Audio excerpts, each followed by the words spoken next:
I'm going to show you around the neighborhood, take you to places that are usually not so open to anyone who just walks off the street, but you're hanging with me. Welcome to Brooklyn, to Crown Heights. You're hanging with Hasidics. I want to go to the synagogue first. The most famous synagogue in the world, 770 Eastern Parkway, the headquarters of the Chabad Lubavitch worldwide movement. Listen to the name of the neighborhood, Crown Heights. Is that amazing? King Messiah, Crown Heights. Mashiach now, how are you doing? This is my friend. This is my friend Rabbi Katz. We're here at the Lubavitch World Headquarters on the holiday of Sukkot. We have the 4 species here. You want to look at my esrog, it's one of the most beautiful ones in town.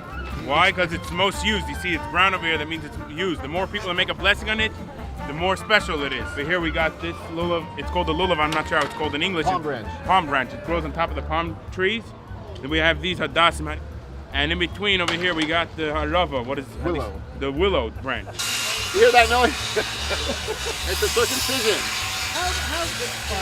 Now we're going into the headquarters of the worldwide Chabad Lubavitch movement, 770 Eastern Parkway. Okay. So this is where I studied and I got my rabbinical ordination. I sat here for 2 years studying 5 parts of Jewish law. I studied on these very benches. We called it bench pressing. That was for you. When the movement came here, you could literally fit the whole movement almost into this tiny room. You had the remnants coming from Russia. So the movement came here in 1940. They were in Warsaw, Poland. And actually they were saved by a Nazi SS officer whose father was Jewish, smuggled the rabbi and his family from Warsaw to Berlin in 1940. Eventually they made their way to Riga, Latvia, to Sweden, and they came on one of the last boats to get out. They came to the shores of the United States in 1940. They came to New York and they said, ask the rabbi, where do you want to move to? Where do you want to relocate to? He said, I want to come to Crown Heights. You can see the boys learning, shuckling. That's called shuckling. Hasidic is actually from the Hebrew word of chesed, of kindness. Like I was saying before, that we don't serve God out of the kindness that it does for us. We serve God out of the kindness that it does for God, not as our ticket to heaven. That's at the root of the Hasidic philosophy. So Hasidic is from the Hebrew word of chesed, which means kindness. So follow me down these stairs. A whole new world is going to open up.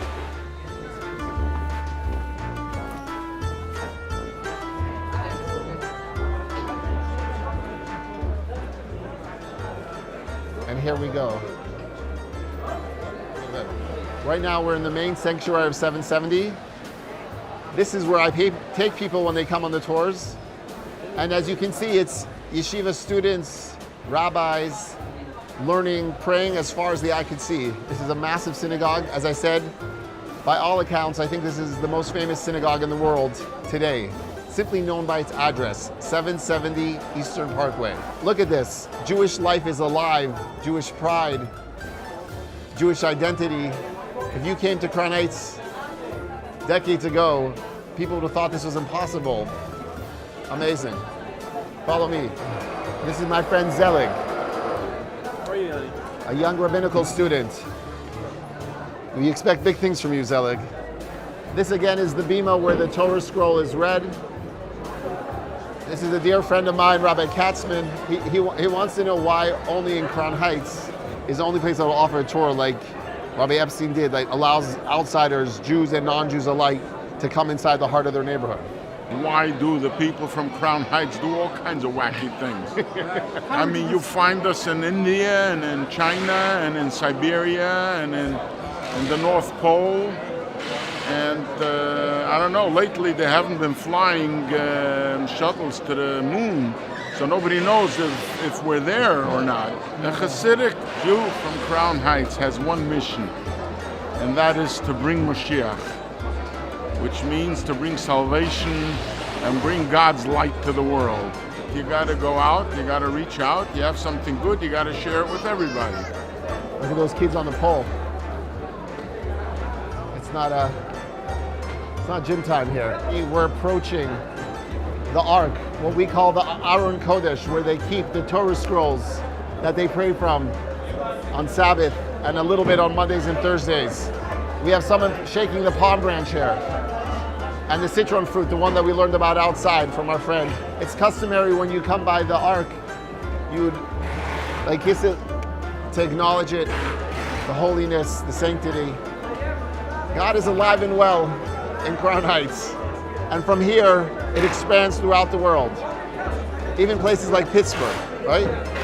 Have you ever seen a place like this? It's amazing, huh? Throughout the day, you can catch prayer services, morning, afternoon, and evening, starting almost every 15 minutes.